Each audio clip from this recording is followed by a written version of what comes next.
తెలుగు రాష్ట్రాల్లో ఎండలు ముదురుతున్నాయి. ఏపీలో 38 డిగ్రీల పగటి ఉష్ణోగ్రతలు మొదలవుతున్నాయి. ఉక్కపోత కూడా ఎక్కువగా ఉంటుంది. పగలు రాత్రి ఉష్ణోగ్రతల మధ్య తేడా తగ్గిపోవడంతో మార్చి మొదటి వారంలోనే ఇబ్బందికర వాతావరణం కనిపిస్తోంది. ఇప్పుడే ఇలా ఉంటే ఏప్రిల్ మే నెల సంగతి ఏంటా అని ప్రజలు బెంబేలెత్తిపోతున్నారు.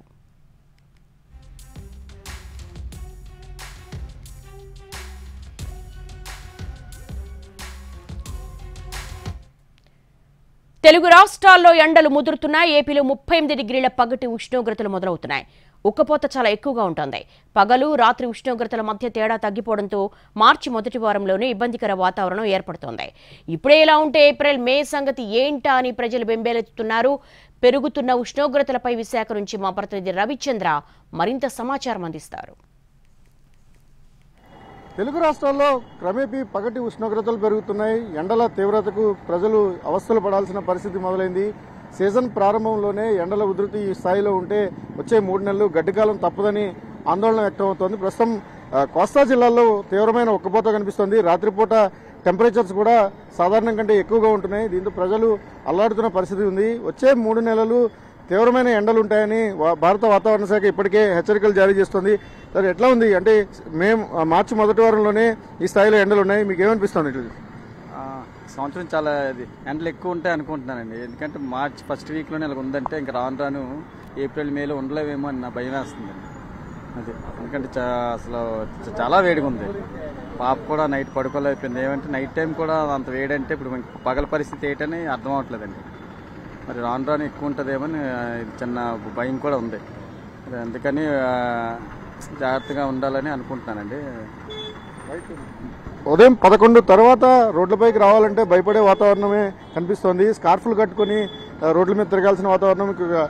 ఆల్టర్నేటివ్గా ఎండల నుంచి ఉపశమనం పొందడానికి ప్రత్యామ్నాయ మార్గాలను కూడా ఎదుర్కొంటున్నారు. ప్రస్తుతం మన దగ్గర ఒక డ్రైవర్ నర్సర్. ఎట్లాంటి ఇబ్బంది ఎదురవుతుంది ఈ సీజన్లో? బాగా ఇబ్బంది జరుగుతుంది. ఎండ బాగా కాజేస్తుంది. బయటికి ఎవరు రావట్లేదు.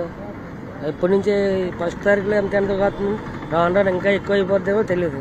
ప్రస్తుతం ఆల్టర్నేటివ్గా అంటే ఆరోగ్యాన్ని కాపాడుకోవడం అనేది చాలా ఇంపార్టెంట్గా ప్రజలు అనుకుంటున్న పరిస్థితి. ఇప్పటికే జ్యూసులు కావచ్చు, లేకపోతే ఇతర సెంటర్ల దగ్గర హడావుడి పెరిగింది. చల్లటి వాతావరణాన్ని కోరుకుని ప్రజలు ఇళ్లకు పరిమితం అవుతున్న పరిస్థితి. సాయంత్రం 4 అయితేనే కానీ రోడ్ల మీదకి రాలేని వాతావరణం ఉంది. ఎటువంటి ఇబ్బంది ఎదురవుతుంది ఎండల కారణంగా? ఎండలు ఈ సంవత్సరం స్టార్టింగ్ నుండే బాగా ఎక్కువగా ఉన్నాయండి. బయటకు జనాలు ఈ 2 రోజులు పోతే కనీసం బయటకు వచ్చే పరిస్థితి కూడా లేదు.